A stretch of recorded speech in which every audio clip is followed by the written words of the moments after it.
Hey everyone, welcome back to Cracking the Wealth Code. So today we're going to get into a topic that you probably won't agree with me on, frankly. And that's all right. That's part of this process is figuring things out. So what we're talking about today is one of the 10 laws that govern money, and that is that in order to be wealthy, you have to give away at least 10% of everything you make. So we kind of introduced this topic and we got it kicked off with the previous episode.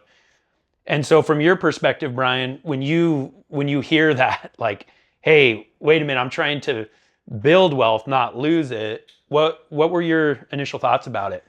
Yeah, I mean, it's definitely different. You don't hear a lot of people say like, all right, a tenth of your paycheck, get rid of it, go give it to someone else. So it was definitely different. Obviously there might be tax benefits. That's like the first thing that came to mind. And, if you're religious, then good karma, stuff like that. But yeah, it was kind of confusing. Like, what do you mean by that?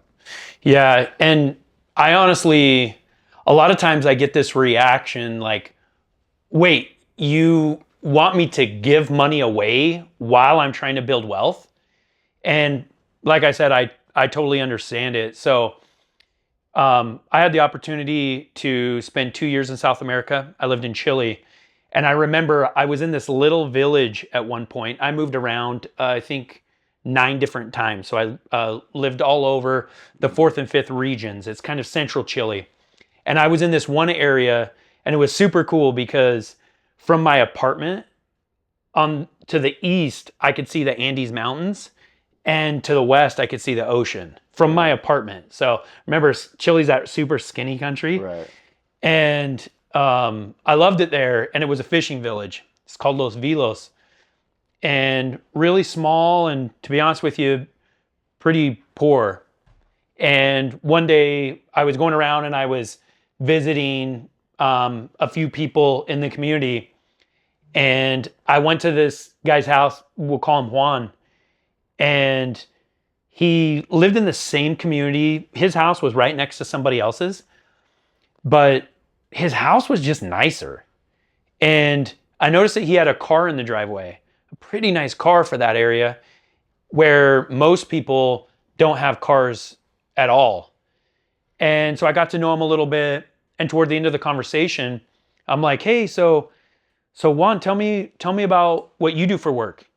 And he's like, they called me Elder Draper, but he's like, hey, Allan, I'm just like everybody else in the community. I'm a fisherman.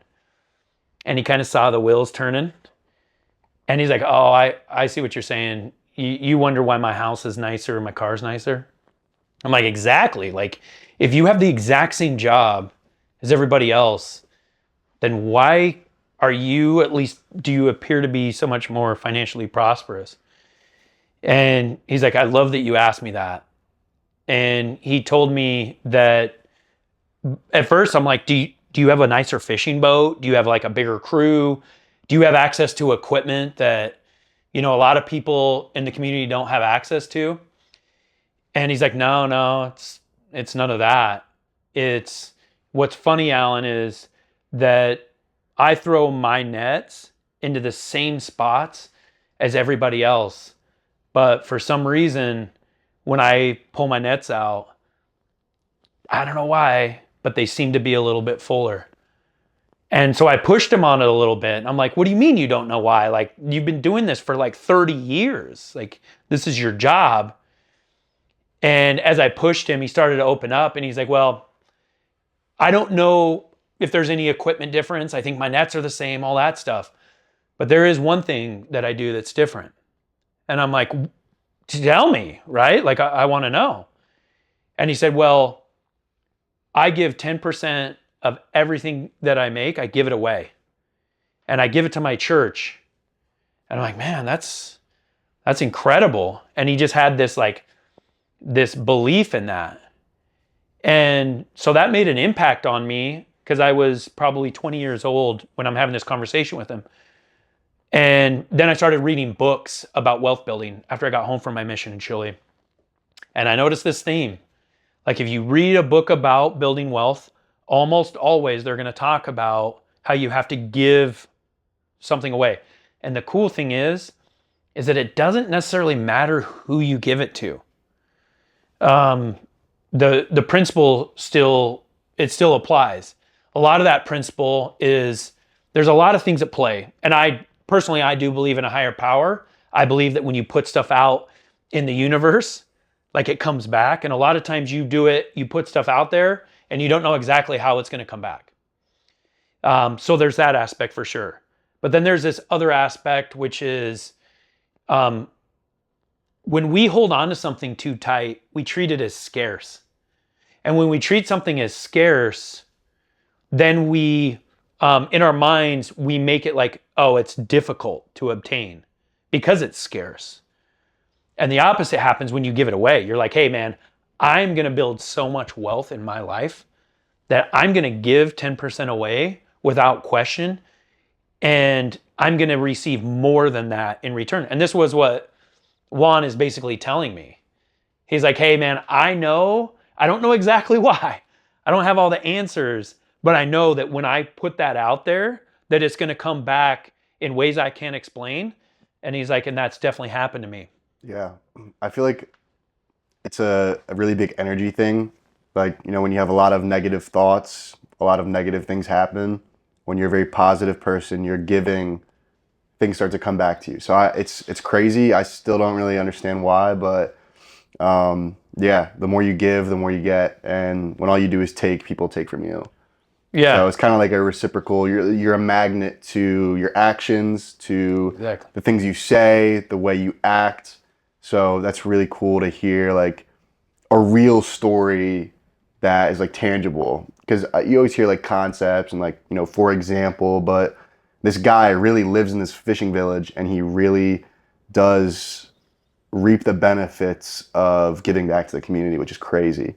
Yeah. What's funny is like, if I like begged him to stop doing that, or if I'm like, hey, I'll give you a year's worth of that 10%, or he would never accept it. He's like, no, that would be crazy. And for a lot of people, it's a difficult concept. So I don't recommend that somebody goes from 0 to 10%. I don't think it's practical. I think there needs to be a process if you're not used to it. But in the previous episode, we talked a lot about systems. And so this is a system where you have to kind of work up to it. So the thing that I recommend that people do is they start with, maybe it's 1% or even a few bucks, whatever it is. And part of it's because when we make more money, we move into a bigger house, and the bigger house needs furniture, right? It's just whatever for 90% of the population, whatever they make, they spend. And so for this, it's like, okay, we're gonna baby step this and work our way up to it. So for you, like, what are the like concerns? Not even just for you, but people that you're around socially or people that are your age. What are the concerns you think they might have with something like this? Honestly, it's not even more of a concern for them. Like I'm concerned for them, not what they're concerned about, because I love that you said the word scarcity, because that's something I've been talking to mentors about and professionals out here for a long time. Just the living in an abundance mindset versus scarcity mindset. Yeah.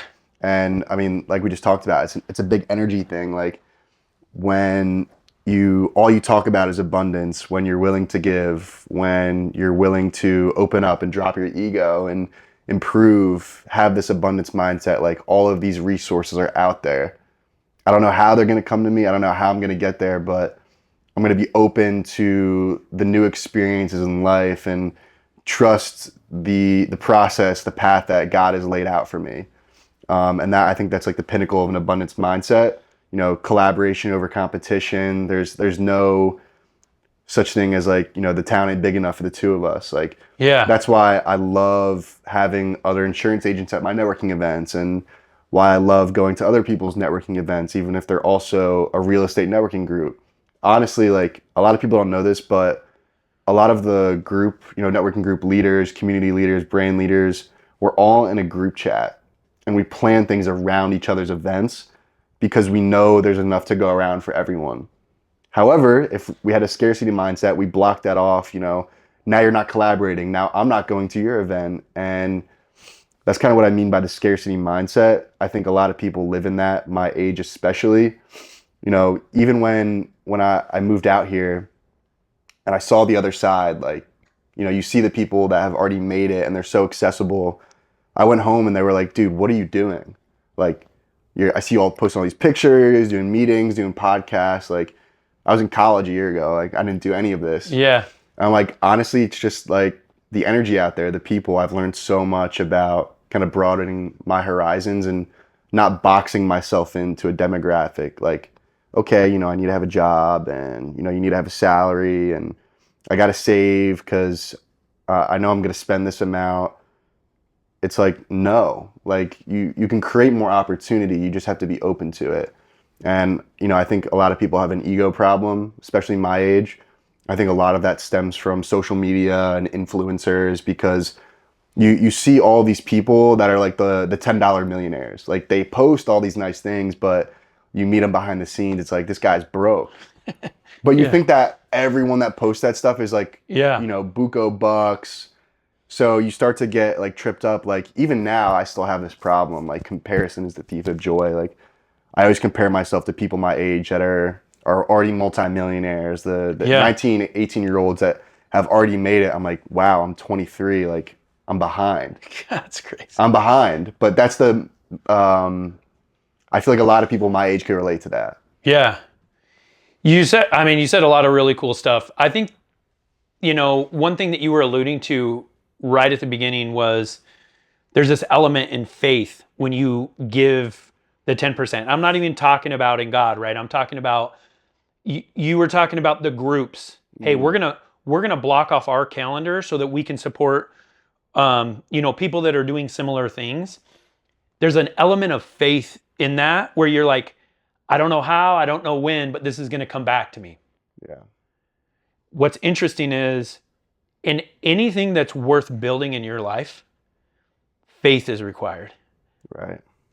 With your relationships, dude, they are freaking tough, man. I'm celebrating my 19th anniversary this year with my wife. It's possibly my biggest flex. Not possibly, unquestionably my biggest flex, right? Yeah. Building wealth. Dude, it requires faith where it's like, I'm not going to spend this 10%. I'm going to save it and then I'm going to invest it. And it's like, it's $100. I get this question all the time. Allan, like, it's $100. How is that going to move the needle? And it's not about the $100. It's about the change that you're going through. But when you're talking about this abundance mentality, an abundance mentality is nothing more than faith in something that you can't see. Right. In all these different areas of our life, especially with wealth building. And so when we're talking about giving away at least 10% of what you make and at least, working up to that, that's what we're talking about. We're talking about this idea that eventually it's going to come back to you. Like the fisherman, he didn't know how. He'd been doing it for years before I ever met him. Right. So, if we can get a control of that, there's something about wealth where it's like, I'm going to put off short term for something much greater in the long term. One of my rules is I have a couple of Ferraris right now. I'm really into cars. I'm not a super flashy guy besides that. I always say that and people are like, yo, what about the cars? My day to day, like I'm not a super flashy guy. But my rule is that you have to have at least $1 million in net worth before you go buy like an expensive car. And I lived it. And the funny thing is that I lived this rule and I didn't even know it was a rule. I think at the point, I was driving a 2010 Nissan Altima. It was charcoal gray. And I had a net worth of probably $10 million at the time. And I didn't really think of it like that. But that's like my baseline. And what does this all have to do with each other? Well, you have to have this faith. Like, hey, I'm not going to go lease a Ferrari or whatever right now because I'm going to go buy 10 later. And you're going to go buy 10 later and it's not going to affect you financially. But if you go lease one right now, it will 100% affect you. So when we're talking about giving away 10% or whatever it is that you decide to do, it's just faith, man. It's like if you want anything that lasts in life, you got to put that faith into it. So that's such a great example. Yeah, absolutely. You know, it just comes down to, like we said in the last episode, becoming the millionaire before you have the millions. Trusting that, you know, the things I do today are going to benefit me tomorrow, even though I can't see it. And that was the hardest part, man. I mean, especially in sales, like moving out here, fresh out of college, didn't know anyone. I was like, wow, like took me hours just to get my first sale, like days to get my first sale. Yeah. But you don't see all the progress. You don't see all of the fruits of your labor. And even at my last job, I have a really, really cool network. And I felt at the W-2, I wasn't able to tap into it the way I know I could. It felt like there was always something holding me back. It felt like I was just never doing enough. And then when I left and started, you know, our new brokerage, I was like, wow, I did all of this for a reason. I didn't know how it was going to pay off. I didn't know if it was going to be this or something else, but I trusted that what I'm doing is going to come back to me in some way, shape, or form. Because, you know, like we said, you know, what you put out, you get back. So the reason I started my networking group is because I was given a lot of opportunity very early on. Like I got very lucky. It's been a crazy ride for the last 10 months, but yeah, I decided to start the networking group because that's me giving opportunity to everyone else. That's me saying, hey, you know, it was super easy for me to make all these connections. Let me show the entire valley how to do it. And let me put the people I've met in that room, give them the same opportunity. So the more I give back, the more opportunity I get. And now here we are, 10 months later. It's been awesome. So yeah, I mean, that's awesome. It's so dude. true. The funny thing is that, and you mentioned this before about how what you're trying to focus on is what are the things that I control? You know, when you began your sales career, hey, I'm going to focus on not what somebody else has to do, but what I do. How many calls am I going to make? Right? And that's, you know, this principle in action. It's like, hey, any type of abundance principle is I have to sacrifice in the beginning, not knowing exactly where it's going to lead me, and just having faith that it's going to get me there, and I'm going to track my effort. Just like with this 10%, you can track it. You know, hey, every month this is what I'm doing, and you will get to this point where it's like, why am I doing this, man? I'm not seeing any results. And just like with sales calls, it's like, why am I doing this? No one's buying. You just put your head down and just keep grinding on it and keep making, like, you make sure I'm focusing on the things that I control, and I'm going to let the universe, God, this abundance principle, whatever it is, I'm going to let that work out all the details. And it usually does. Yeah, that's awesome. I mean, one really good example I heard was success is kind of like melting an ice cube. You know, you'll start at 0 degrees and every single day it's getting 1 degree hotter, 1 degree hotter, 1 degree hotter. But it's like the ice cube's not melting. Like I'm doing all the work. It's getting hotter. I'm heating it up, but I don't see anything. Like it's not changing. And then when it hits the melting point, now it's gone. Yeah. So it's like you don't see the progress, but at some point you got to trust that, okay, this is going to melt. Like something's going to give. That's one phrase that's got me through the last year is it's impossible to fail if I don't stop trying. It's impossible. At some point I will figure it out, whether it's in a year, in 5 years, in 10 years, I don't know. But at some point you will figure it out. You just have to have the persistence to keep doing it. And I mean, sales industry is a great example. It's like a 90% average turnover rate. Yeah. 90 to 99% turnover rate. But the people that stay usually do pretty well because you learn it over time. It's not an easy skill to learn. So that's just one thing that has been really eye-opening for me, especially Nice. like just starting off my career. Awesome, man. Good conversation. A lot of the things that we talk about in the wealth code, they're not easy. That's not what it's about, right? It's about something that's long lasting, that's sustainable. So, yeah, for the listener, think about this and write down your thoughts about when I first introduced this concept of giving 10% of everything that you make away. Write down your thoughts and kind of do some soul searching and find out what it means for you. But I promise you that in the end, it will come back. So we'll catch you next time.